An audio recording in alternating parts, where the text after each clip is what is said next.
So, in my last video, I was talking to entrepreneurs about why so many smart entrepreneurs feel stuck. And I want to dig into that a little bit more because there's a few themes that are showing up right now that I think we need to have some real discussions. And if you and I have never met before, my name is Maya Haridat. I'm a business coach, speaker, and I've been helping entrepreneurs for a couple of years, 20 plus or so, about creating sales plans, attracting customers, and being able to get more revenue into their businesses. And I'm seeing some themes showing up right now. And I think there's a lot of news going on about, the prices and the international challenges that are going on and how things are showing up in politics. And this is showing up in a real way as a tension for us entrepreneurs. And I want to be a support here to help us figure out, well, how do we solve this? So we're going to dive into a favorite topic of mine right now. And that is, how do I pay this damn light bill? Okay. And it's the tension. It's the tension of paying the bills you have today versus how you actually set your business up for success in the future. And that's a difficult conversation, by the way. There's not an easy answer for how you solve for that. So I want to just explore the conversation today, give you like one or two tools, and then we're going to keep having a little bit more and kind of engaging further to give you some insights about it. All right. Because I think far too often we're being given like, do this tool, do this tactic, do this thing, and we're not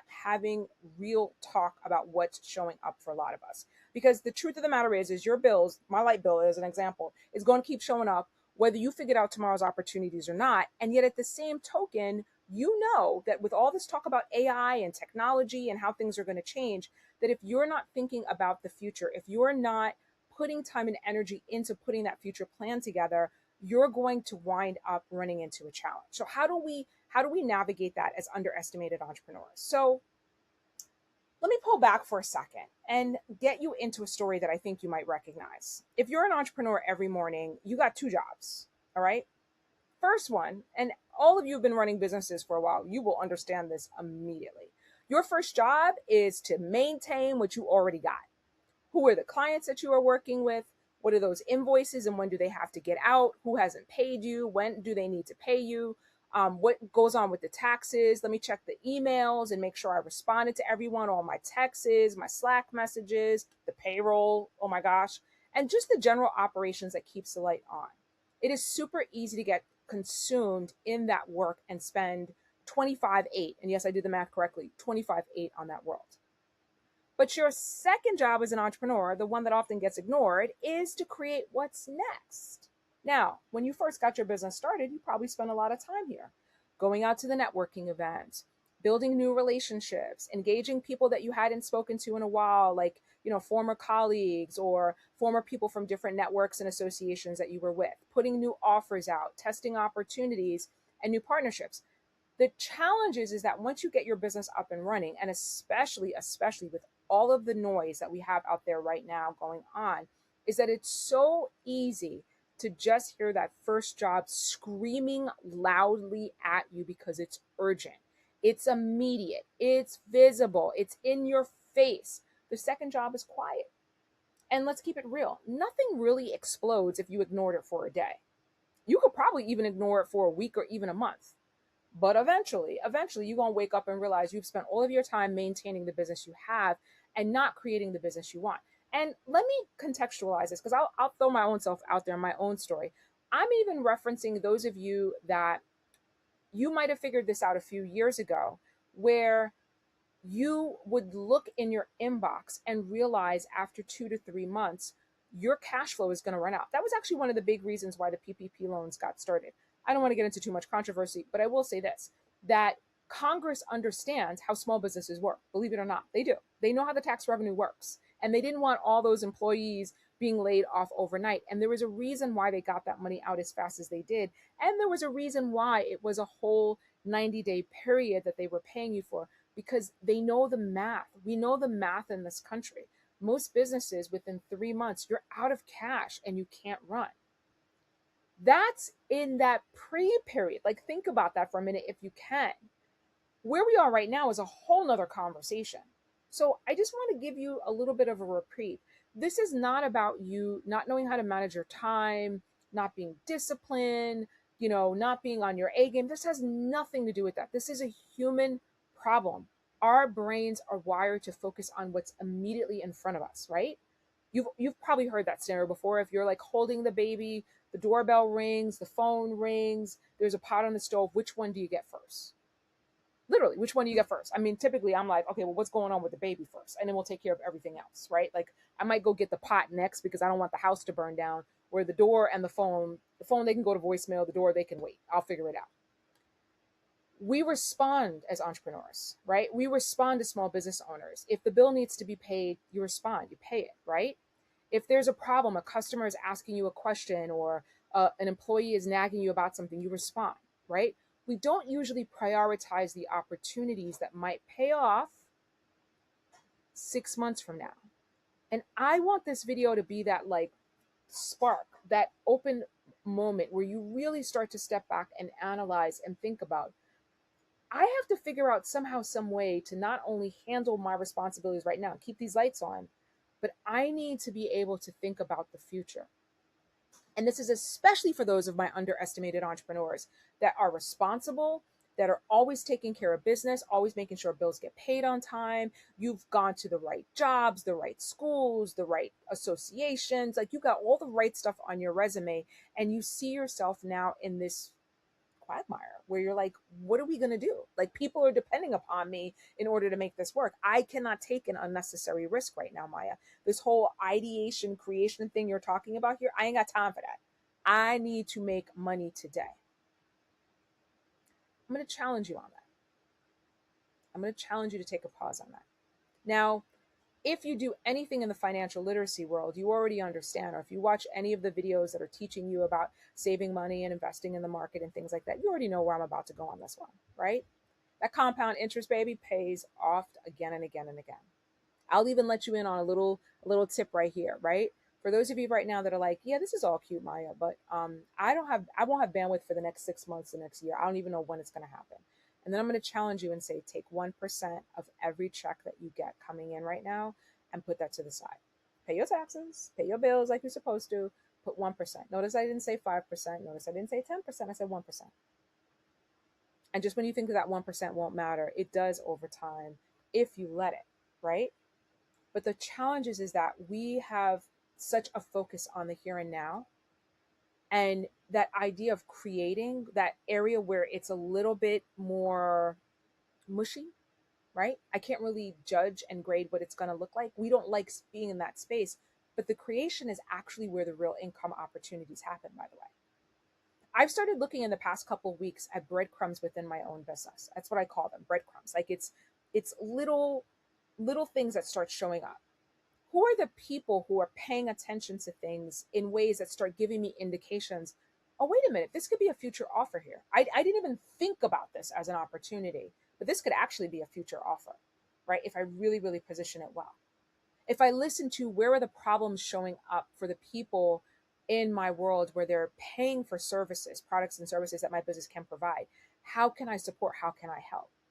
I mean, I did it recently with a client. I'll spill the beans on that one. I won't give too much away from it because I'm still working with a client, but I did it recently with a B2B client where they hired me to do one program, and then I listened to what it was that they really needed and wanted. And it was a whole different curriculum, y'all. I created a whole different curriculum in the middle of running the program, and I would do it again and again every time. And, to an outside person, that doesn't seem like a whole lot, but I put a lot of time and energy into that first one to only have to redo it for the second one. But with the second one, y'all, with the second one, I would have never thought of this idea, for the record. I would have never have considered pitching and putting this concept out there. But if one client wants it, guess what? We're going to go pitch this to others. And we're going to go see if that breadcrumb, that little thing that I wouldn't have thought of is if it matters, if it actually is something. So I want to caution you right now. If you're the type that likes to stay busy, right? You're always about making sure you're working, you're being responsible, you're solving problems. You got that little list you check off. I got my list right over here. I understand. I need you to recognize in this time that what's going to get you to that next level in your business, what's going to get you to growth. Too often in small businesses, we talk about getting started. We don't talk about growth. Everyone talks about the LLC versus the corporation and making sure you pay your taxes and all that. And that's important. All that's important to get started, but we don't talk enough about growth.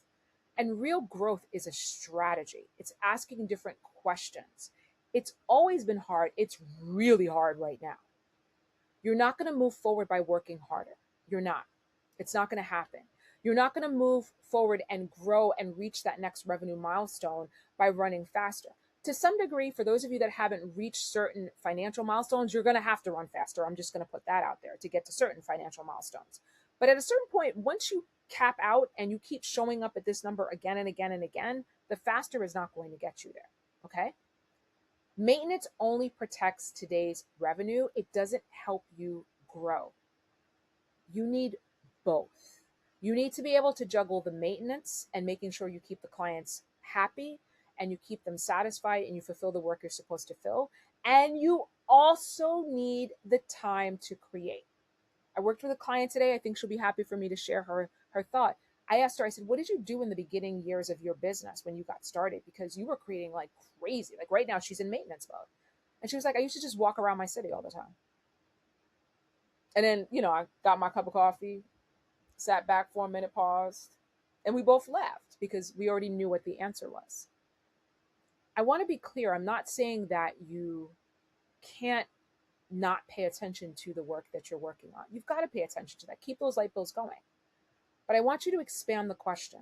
Instead of always getting up every day in your business and asking, what do I need to get done today? That's an important question.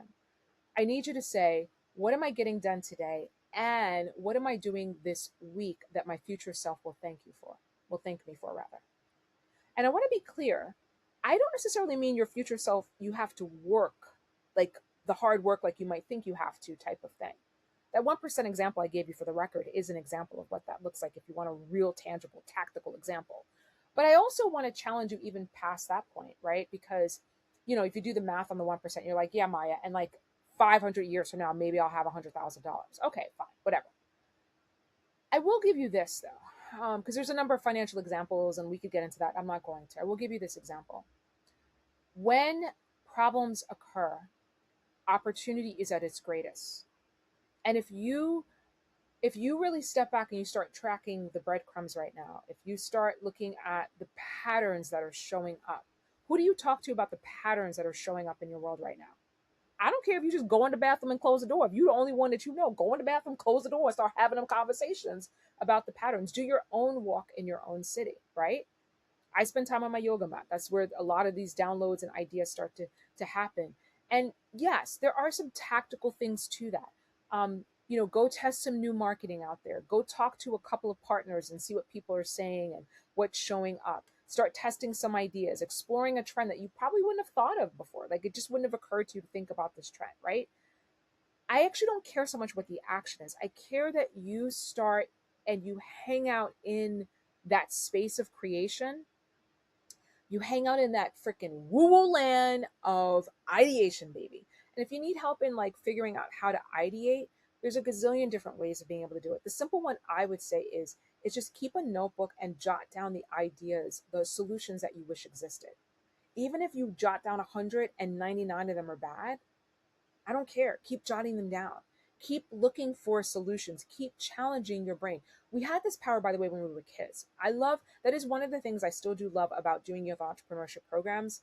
Even now, like they've taken a lot of the creativity out of these kids, but even now, these kids, if I go into a room and I work with them, they can still create something that didn't exist before. They will see the possibilities because to them, everything is still new, right? And for a lot of us, we've been jaded and with that, for the record, comes wisdom. So I don't want to, knock it, but I want us to get back into that creation zone. I want us to get back into that space of where you're creating and you're ideating, because that's what's going to save you right now. I know you're thinking about it as like, I don't have time for that. I don't have energy. Or my favorite one, I can't think. Find the way to. Find the way to. It is just as important as the maintenance as the responsibilities. If you are literally telling me right now, I can't find the way to think, find the way to. Because here's the truth of the matter. You're going to keep putting it off and say, oh, I'm going to get to it later after my busy season, after this client project, right? After this event, after the launch. Does anyone see where I'm going here? I hope you do. And if you've been in business long enough, you know that there's always something.